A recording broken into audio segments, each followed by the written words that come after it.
Okay.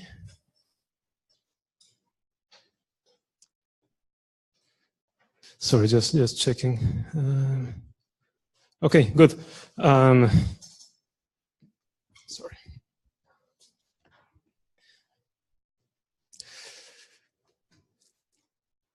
I think this is not working, actually. Oh, yeah, so, sometimes it works. Okay, okay, thanks. Yeah, I'm Vicente Rodriguez-Gomez. I am a postdoc working with Jennifer Lotz. These are, I will talk about galaxy mergers in simulations, in particular with the illustrated simulation. These are some of my collaborators, mostly simulators like myself, but yeah, I would like to point out that I'm also working on some exciting work with Jennifer Lotz and others at Space Telescope and Johns Hopkins, which also have to do with galaxy classification and machine learning, but that's a work in progress. I will only tell you about simulation work right now.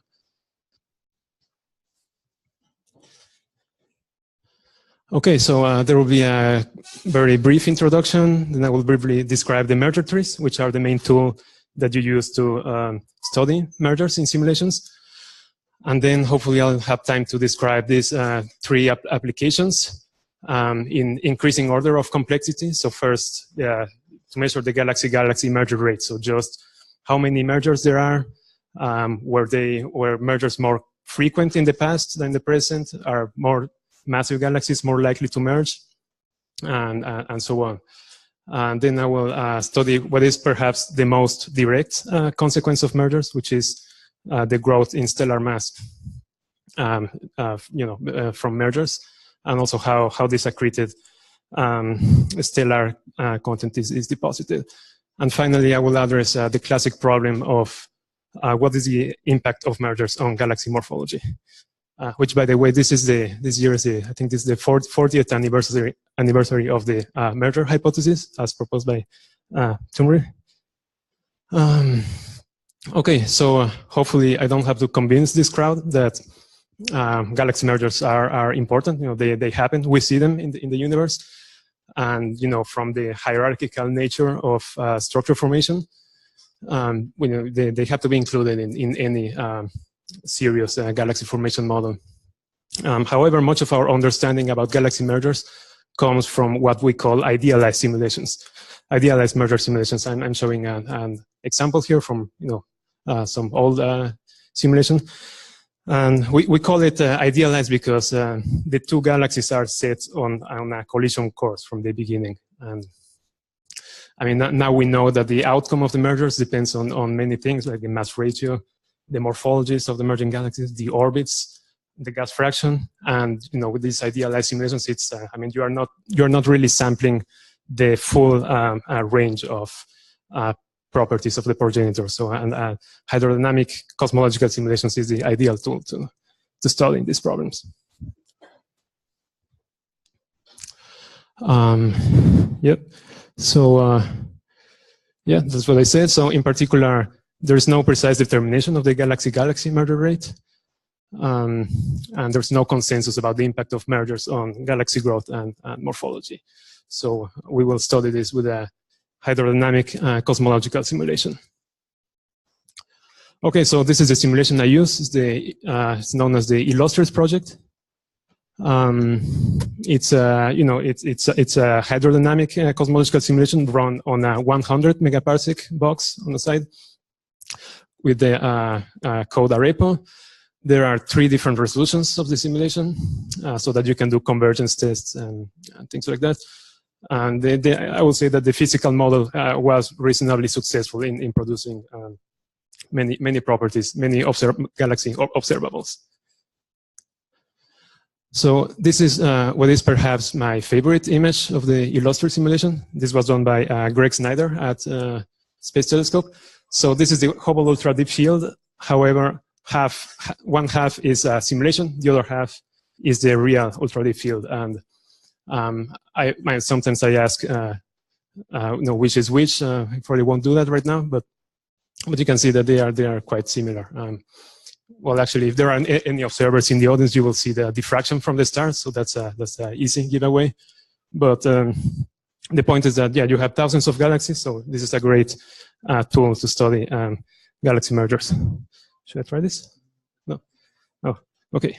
Thanks. Okay, so I will. Well, I don't really have time to go into the technical details of the merger trees. However, I will just mention that I have my own merger tree algorithm. That's what I spent most of my PhD working on. And I mean, you can ask me if you're interested. But this is what a typical merger tree looks like. I mean, there's nothing special about this one, it's just a pretty picture. But here we're looking at a very massive galaxy at redshift 0. These are all the progenitors of the galaxy.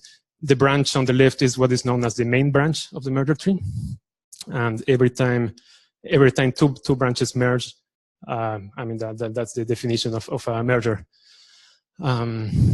So if you want to measure something like the merger rate, you can define some time intervals, which, you know, time goes up, of course. So you find time interval, you divide by a time interval, and that's a merger rate. You can also bin by galaxy mass ratio, etc. So, I mean, that's the main idea. There is only one technical detail that I think is important, which is how to define the mass ratio of a merger. So, so here I'm showing examples of mergers of different mass ratios. There's a 1-to-1 merger, 1-to-2, 1-to-4. Here, I mean, time goes to the left. The blue and red lines show the stellar masses of the primary in blue and the secondary progenitors in red. And as you can see, at early times, both of the objects were increasing in stellar mass. Well, then the secondary enters the virial radius of the main.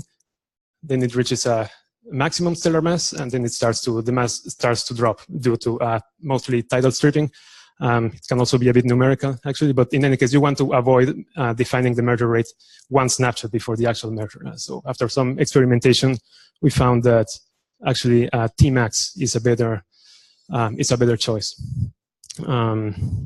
Yeah, I would also like to note quickly that if you define, if you define the mass ratio at infall, I mean, it's not a bad choice, but you still have, you can still have a star formation after the secondary enters the virial radius of the host. I think this was mentioned earlier this morning by Aldo Rodriguez-Puebla. So for those of you who do abundance matching stuff, you probably want to take this into account, your model. Okay, so now I will actually show some results. First, the galaxy-galaxy merger rate. Well, I will start with giving a brief overview of the merger rate of dark matter halos. So this has been studied since the Millennium simulation and before. This is a nice figure from some classic work by Fakuri, Chongpei Ma, and Mike Polly and Colchin. I don't have time to explain it in much detail, but the point here is that the merger rate of dark matter halos has a very simple mathematical form. So here, for example, this is the merger rate as a function of the mass ratio of the merger, and it's a power law. Of course, you have more mergers with smaller stuff than major mergers, but yeah, it is quite nice. So as a first test, just to show that my merger trees are not complete garbage, this is the dark matter halo merger rate in the illustrator simulation. These are the color lines, and the black lines are a prediction by Shai Genel using the Millennium and Millennium 2 simulations, and you can see that there is a very good agreement, despite the fact that it's a smaller box, it's different cosmological parameters, and even there is even a hydrodynamics. So the dashed lines have hydro, and the solid lines do not. Now I will just quickly mention that I'm not saying that the box size is not important. It's just the box of 100 megaparsecs was chosen to be more or less representative of the larger scale density field. So that's partly why you get such good agreement. Okay, so anyway, so this was dark matter halos. So it's all good. What about galaxies? Of course. Galaxy-galaxy merger, a halo-halo merger is not a galaxy-galaxy merger. You have to take into account there's a stellar mass-halo mass relation. There is a delay between some time delay between the merger of the halos and the merger of the galaxies. So yeah, there is much more physics, so it's not trivial. So this is a compilation of different predictions, theoretical predictions of the galaxy-galaxy merger rate by Phil Hopkins. And the point is that it's a mess. You have a scatter of about an order of magnitude.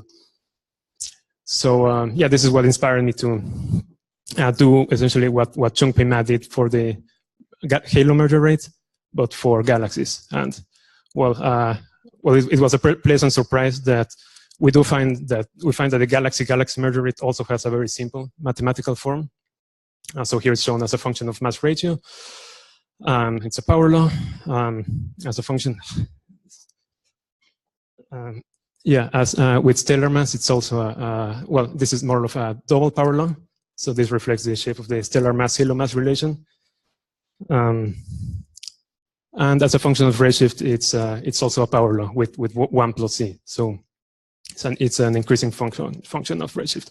And the dashed line is a fitting formula that I provide. So okay, so here I'm comparing to some observations by Jennifer Lutz and others. Yeah, you can see. So it's the major merger rate. So mergers of mass ratio of 1 to 4 or larger. So overall, yeah, there is agreement. Now this is interesting because there is still some debate about whether the merger rate of galaxies is an increasing function of redshift or flat or even decreasing. So yeah, so when I made this plot, I included these observations which show a flat or decreasing merger rate. I included them, but I didn't really trust them. But more recent work by Kameshwara, Manta, and others have shown that this actually does happen. So so how is that possible? How can you have an increasing prediction from the increasing merger rate from the simulations and flat with the observations? And apparently the answer is has to do with the merger. Yeah, with the merger timescales. So I don't have time to show this, but Kameshwara already talked about it. So essentially, you cannot assume that the merger timescale is constant with redshift. So now, okay, yeah, that was the comparison to observations. Now, what about previous theoretical work? This was perhaps before this was probably the most famous theoretical determination of the galaxy merger rate. This was done by Guo and White. It's a major merger rate as a function of redshift. And as you can see here, they found a very strong mass dependence, which are the different color lines, and a weak redshift dependence. So these are mostly flat. And this is what I get. It's actually qualitatively the opposite. We have a strong redshift dependence and a weak mass dependence. Which by the way, so this is more similar to the merger rate of dark matter halos. So I think it makes sense. Okay, so okay, now I will briefly show you something about stellar mass assembly. So here, one of the main quantities that we're interested in is what we call the Xito stellar mass fraction. So this is essentially the question is, if you have a galaxy, what is the fraction of stars in that galaxy that formed in other galaxies and were subsequently accreted? So that's the Xito stellar mass fraction. Here it's plotted as a function of stellar mass. So this is low for low mass galaxy, but as you reach something like 10 to the 11 solar masses or more, galaxies actually start to be dominated by accreted material. And I'm comparing to other previous theoretical works. The different lines show different resolutions of the luster simulations. So one of them is 8 times worse resolution and 64 times worse resolution, and we still get a pretty good convergence. Yeah, well, this is just on average, what is the contribution from major mergers and other types of mergers? So we find that on average, actually, major mergers account for about half of the accreted material. Okay, so we also looked at the how the accreted material is distributed. This is showing each row is a galaxy with a different stellar mass. So this is 10 to the 10 solar masses, 10 to 11, bottom is 10 to the 12 solar masses, and each column is a different component. So this is showing everything, including satellites. This is just the stellar mass of the center and the intercluster lights, then the Xito and in situ. So, so in the bottom row, you see that the in situ is quite concentrated, and the Xito is responsible for shales, tidal streams, all of these features, which is not surprising. Okay, I will skip this, and I will just jump to the summary plot of work on about the effect of mergers on galaxy morphology. So this plot is a bit hard to digest, but it's the last one. So here the color indicates the morphology of the galaxy. So this was quantified with something called the kappa parameter by of Laura Sales. It measures the fraction of kinetic energy invested in ordered motion. So it's like a very rough indicator of our morphology. So that's the color. The y-axis is the Xito fraction, which we just saw, and the x-axis is the spin of the dark matter halo. You can, and each panel is a different mass. So you can see at low masses, this color gradient is roughly horizontal, which means that actually the kappa is correlated with the spin of the dark matter halo, and not with the Xito fraction. And at high masses, we find the opposite. We find the vertical color gradient, which indicates a dependence of morphology with mergers, basically, while the halo spin does not matter. So its effect becomes erased by mergers. Okay. Yeah, I guess my time is my time. Okay, so well, okay. So here are my conclusions. I'll take any questions. Thanks.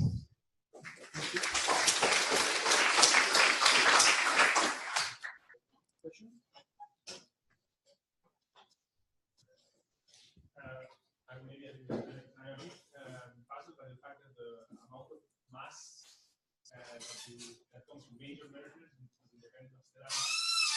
So if you give everything that very massive galaxies,